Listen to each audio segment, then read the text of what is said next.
Direct तलाक तलाक तलाक बोल के तलाक हो जाएगा तो क्या मतलब।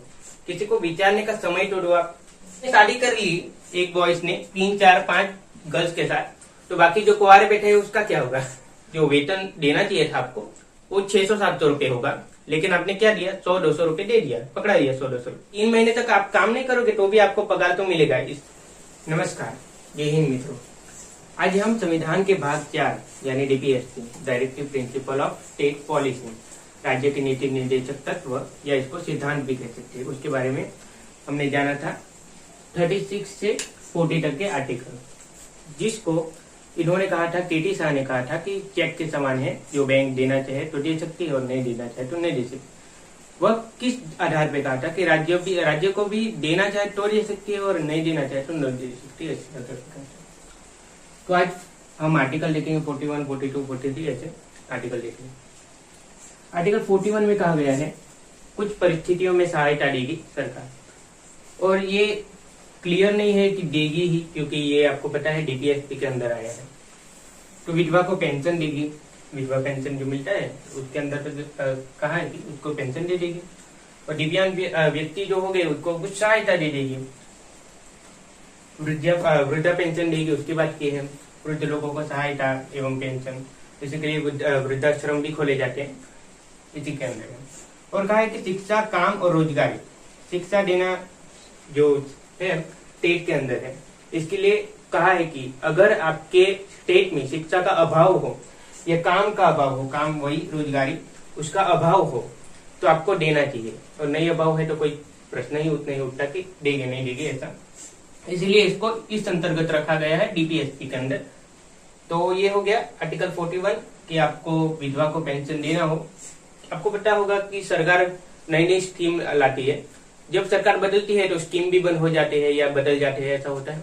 इसी अंतर्गत होता है कि विधवा को पेंशन कभी मिलता है कभी नहीं मिलता, वृद्धा पेंशन मिलता है कभी नहीं मिलता, और दिव्यांग को तो वही जिसके किसी अंग को खराब हो सकता है, जैसे कह सकते दिव्यांग को, उसको सहायता देती है और कभी नहीं भी देती है, क्योंकि वो डीपीएसपी है, उसके अंतर्गत आते हैं, राज्य के नीति निर्देशक तत्व के अंतर्गत आते हैं।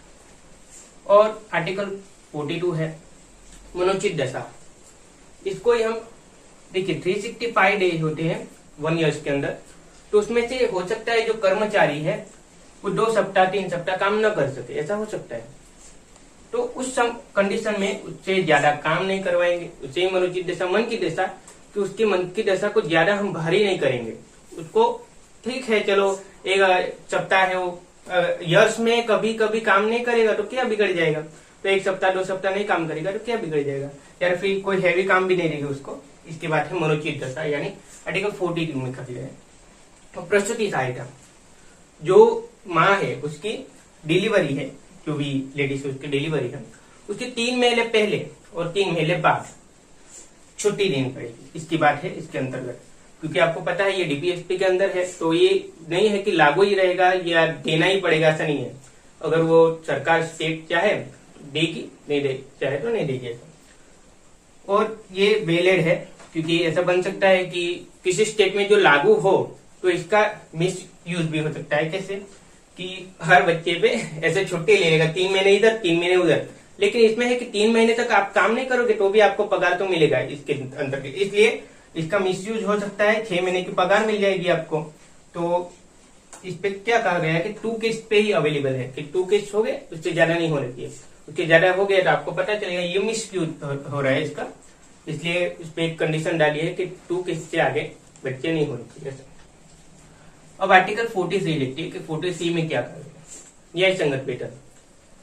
और ये न्याय संगत वेतन थोड़ा थोड़ा मेल खाता है आर्टिकल 23 से, जिसमें था बॉन्डेड ट्रैफिकिंग, तो उसमें से बेगारी थी, यानी आप किसी व्यक्ति को काम करवाओ पूरे दिन 8 घंटा 9 घंटा 10 घंटा, उसके हिसाब से आप उसको पैसे नहीं देते हो, बहुत काम करवाया आपने, उसकी जो वेतन देना चाहिए था आपको वो 600 700 रुपए होगा, लेकिन आपने क्या दिया 100 200 रुपए दे दिया, पकड़ा दिया 100 200 रुपए, तो वे बेगारी में आएंगे कि उसकी 700 रुपए 800 रुपए इनकम थी 1 डे में, 8 या 9 कलाक में, घंटे में, लेकिन उसको आपने कितना दिया 100 200 रुपए, इसलिए वो बेगारी में आएगा। इसमें भी ऐसा है, न्याय संगत वेतन, जो वेतन देना है वो न्यायिक रूप से होना चाहिए, यानी जो इसके हिसाब से हो उसी हिसाब से वेतन देना होगा ना।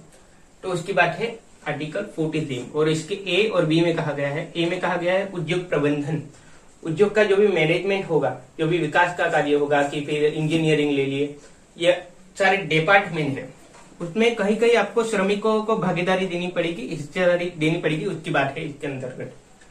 उसके अंदर अभी बी में चले जाते हैं, बी में है कोऑपरेटिव, सहकारिता की बात की है।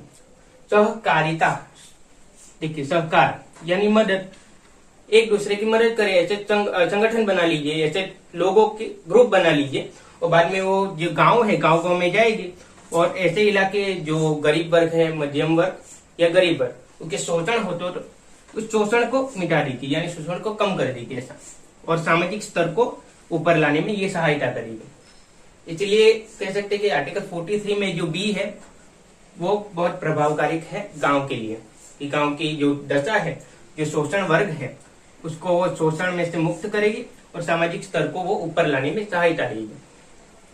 आर्टिकल 44 देख लेते हैं, जो यूसीसी है, यूनिफॉर्म सिविल कोड, उसको हम देख लेते हैं कि समान नागरिक संहिता है क्या। 3 बातों का समावेश उसके अंदर किया गया है।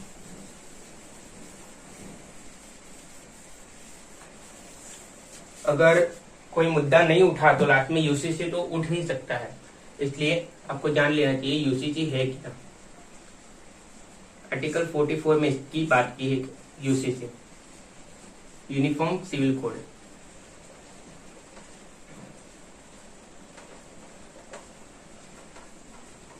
समान नागरिक संहिता, देखिए इसके अंतर्गत 3 चीजें, शादी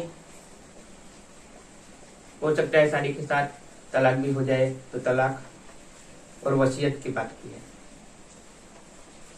देखिए जनरली ये हमारा हिंदू समाज होता है, जो हमारे हिंदू समाज होते हैं उसके अंदर एक शादी होती है, एक पुरुष की एक महिला के साथ, एक जो स्त्री है उसकी एक पुरुष के साथ शादी होती है, यानी कन्वर्ट। लेकिन जो बाह्य हम जाएंगे, बाह्य धर्म में या बाह्य परंपरा में कहीं कहीं ऐसा देखा जाता है कि एक बॉयज की 3, 4, 5 गर्ल्स के साथ शादी होती है, ऐसे कह सकते हैं, देखने भी मिलता है। इसी के लिए कहा गया है कि अगर ये इतने शादी कर ली एक बॉयज ने 3, 4, 5 गर्ल्स के साथ, तो बाकी जो कुंवारे बैठे हैं उसका क्या होगा।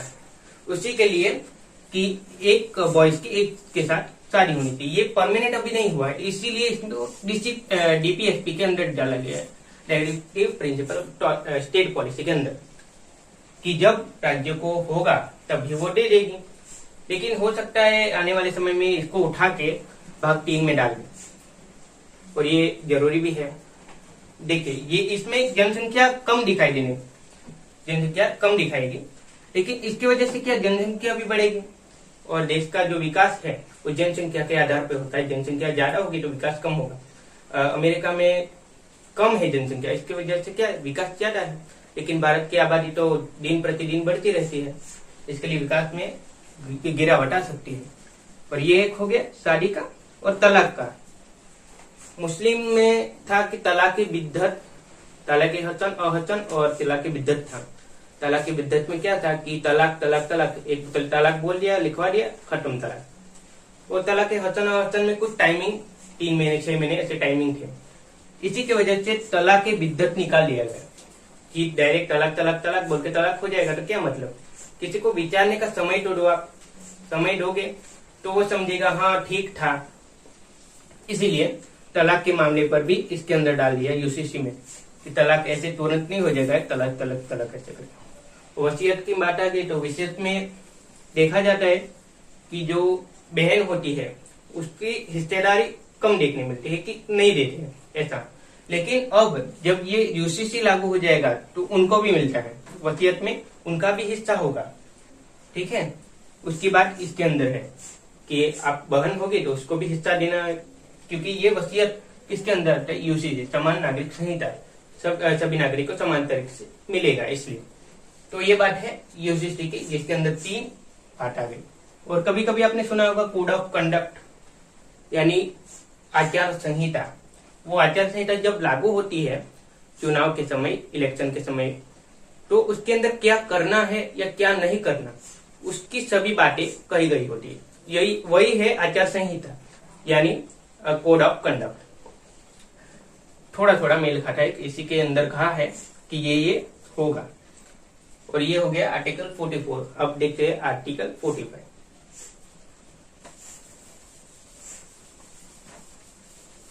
आर्टिकल 45 जो बच्चों को लेके है कि 0 से 6 और 6 से 14। आपको पता है 6 से 14 वर्ष के आयु के जो बच्चे हैं फ्री एजुकेशन देंगे, उसकी बात थी। जो इधर से उठा के 21 के कम में डाले, 21 के कम में इसको डाल दिया था 2002 में 86वां संविधान संशोधन में।